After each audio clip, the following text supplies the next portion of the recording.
Hi foodies, welcome to sisters kitchen. ಇವತ್ತಿನ recipe ಬೆಂಡೆಕಾಯಿ egg ಪಲ್ಯ. ಇದು ಚಪಾತಿ ಜೊತೆ ದೋಸೆ ಜೊತೆಗೆ ತುಂಬ ಚೆನ್ನಾಗಿರುತ್ತೆ. ಈ ಪಲ್ಯನ ಹೇಗೆ ಮಾಡೋದು ಅಂತ ನೋಡೋಣ. ಒಂದು ಸ್ವಲ್ಪನೂ ಅಂಟಂಟು ಇಲ್ಲದೆ ಇರೋ ಥರ ಪಲ್ಯ ಹೇಗೆ ಮಾಡೋದು ಅಂತ ನೋಡೋಣ. ಮೊದಲಿಗೆ ಒಂದು ಬಾಣಲಿ ತಗೊಂಡು ಇದರಲ್ಲಿ 3-4 ಟೇಬಲ್ ಸ್ಪೂನ್ ಆಗೋವಷ್ಟು ಎಣ್ಣೆ ಹಾಕ್ಕೊಂಡಿದ್ದೀನಿ. ಎಣ್ಣೆ ಬಿಸಿ ಆದಮೇಲೆ ಬೆಂಡೆಕಾಯಿ ಸಣ್ಣ ಸಣ್ಣದಾಗಿ ಕಟ್ ಮಾಡಿ ಹಾಕ್ಕೋಬೇಕು. ಈ ಬೆಂಡೆಕಾಯಿನ ಚೆನ್ನಾಗಿ ತೊಳೆದ್ಬಿಟ್ಟು ಒಂದು ಕಾಟನ್ ಬಟ್ಟೆಯಲ್ಲಿ ಒಂದು ಸ್ವಲ್ಪನೂ ತೇವಾಂಶ ಇಲ್ಲದೆ ಇರೋ ಹಾಗೆ ಒರೆಸ್ಬಿಟ್ಟು, ನಿಮಗೆ ಮೀಡಿಯಮ್ ಸೈಜ್ ಬೇಕಂದರೆ ಮೀಡಿಯಮ್ ಸೈಜ್ ತಗೊಳ್ಳಿ. ಇಲ್ಲಿ ನಾನು ಸಣ್ಣ ಸಣ್ಣದಾಗಿ ಕಟ್ ಮಾಡಿ ಎಣ್ಣೆ ಒಳಗಡೆ ಹಾಕ್ಕೊಳ್ತಾ ಇದ್ದೀನಿ. ಈ ಎಣ್ಣೆಯಲ್ಲಿ ಈ ಥರ ಫ್ರೈ ಮಾಡೋದ್ರಿಂದ ಅಂಟಂಟು ಲೋಳೆ ಅಂಶ ಇರುತ್ತಲ್ಲ ಬೆಂಡೆಕಾಯಿಯಲ್ಲಿ, ಅದು ಕಮ್ಮಿ ಆಗುತ್ತೆ. ಇದನ್ನು ಫ್ರೈ ಮಾಡ್ಕೋಬೇಕು. ತುಂಬ ಬ್ಲ್ಯಾಕ್ ಕಲರ್ ಆಗೋವರೆಗೂ ಏನು ಫ್ರೈ ಮಾಡೋದು ಬೇಡ. ನೋಡಿ, ಇಲ್ಲಿ ವಿಡಿಯೋದಲ್ಲಿ ತೋರಿಸ್ತಾ ಇದ್ದೀವಲ್ಲ, ಈ ಥರ ಕಲರ್ ಚೇಂಜ್ ಆದರೆ ಸಾಕು. ಇವಾಗ ಈ ಬೆಂಡೆಕಾಯಿನ ಒಂದು ಸೈಡ್ಗೆ ಎತ್ತಿಡೋಣ.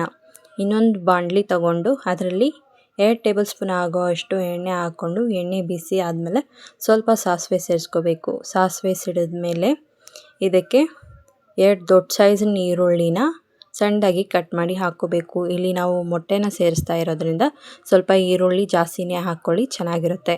ಒಂದು 2-3 ಎಸಳಾಗುವಷ್ಟು ಬೆಳ್ಳುಳ್ಳಿ, ಸ್ವಲ್ಪ ಕರಿಬೇವಿನ ಸೊಪ್ಪು ಹಾಕಿ ಫ್ರೈ ಮಾಡ್ಕೊಳ್ಳೋಣ. ಈರುಳ್ಳಿ ಟ್ರಾನ್ಸ್ಪರೆಂಟ್ ಕಲರ್ ಆಗಬೇಕು, ಅಲ್ಲಿವರೆಗೂ ಫ್ರೈ ಮಾಡ್ಕೊಳ್ಳೋಣ. ಇವಾಗ ಆವಾಗಲೇ ಫ್ರೈ ಮಾಡಿ ಇಟ್ಕೊಂಡಿದ್ವಲ್ಲ ಬೆಂಡೆಕಾಯಿನ, ಅದನ್ನು ಈರುಳ್ಳಿ ಜೊತೆ ಸೇರಿಸಿ ಚೆನ್ನಾಗಿ ಮಿಕ್ಸ್ ಮಾಡ್ಕೊಳ್ಳೋಣ. ಒಂದು 2-3 ನಿಮಿಷ ಈರುಳ್ಳಿ ಜೊತೆಗೆ ಬೆಂಡೆಕಾಯಿನ ಫ್ರೈ ಮಾಡ್ಕೊಳ್ಳಿ. ಇವಾಗ ಇದಕ್ಕೆ ಸ್ವಲ್ಪ ಅರಿಶಿಣದ ಪುಡಿ, ರುಚಿಗೆ ತಕ್ಕಷ್ಟು ಉಪ್ಪು ಹಾಕಿ ಮಿಕ್ಸ್ ಮಾಡ್ಕೊಳ್ಳೋಣ. ಉಪ್ಪು ಬೆಂಡೆಕಾಯಿಗೆ ಚೆನ್ನಾಗಿ ಹಿಡಿಬೇಕು, ಅಲ್ಲಿವರೆಗೂ ಮಿಕ್ಸ್ ಮಾಡ್ಕೊಳ್ಳಿ. 1-2 ನಿಮಿಷ ಮಿಕ್ಸ್ ಮಾಡ್ಕೊಳ್ಳೋಣ.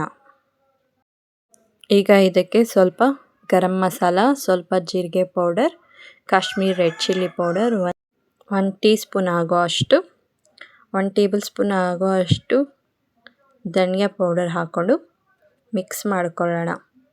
ಇದನ್ನು ಮಿಕ್ಸ್ ಮಾಡಿ ಆದಮೇಲೆ ಇದಕ್ಕೆ ಮೊಟ್ಟೆ ಸೇರಿಸ್ಕೋಬೇಕು. ಒಂದು ಬೌಲ್ ತಗೊಂಡು 4 ಮೊಟ್ಟೆನ ಇದರಲ್ಲಿ ಹೊಡೆದು ಹಾಕ್ಕೊಂಡು ಚೆನ್ನಾಗಿ ಬೀಟ್ ಮಾಡ್ಕೋಬೇಕು.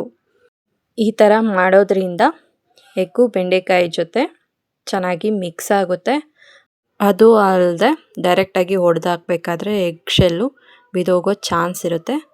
ಅದಕ್ಕೆ ನಾನು ಈ ಥರ ಹಾಕ್ಕೊಳ್ತಾ ಇದ್ದೀನಿ. ನೀವು ಬೇಕಿದ್ದರೆ ಡೈರೆಕ್ಟಾಗಿ ಪಲ್ಯದೊಳಗಡೆನ ಎಗ್ಗನ್ನು ಹೊಡೆದು ಹಾಕಬಹುದು.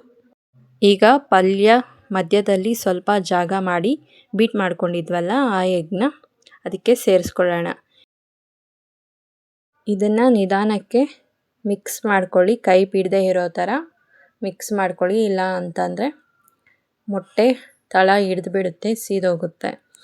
ಮೊಟ್ಟೆನಲ್ಲಿರೋ ತೇವಾಂಶ ಎಲ್ಲ ಹೀರ್ಕೊಂಡು ಇದು ಡ್ರೈ ಆಗಬೇಕು, ಅಲ್ಲಿವರೆಗೂ ಚೆನ್ನಾಗಿ ಮಿಕ್ಸ್ ಮಾಡ್ಕೊಳ್ಳಿ.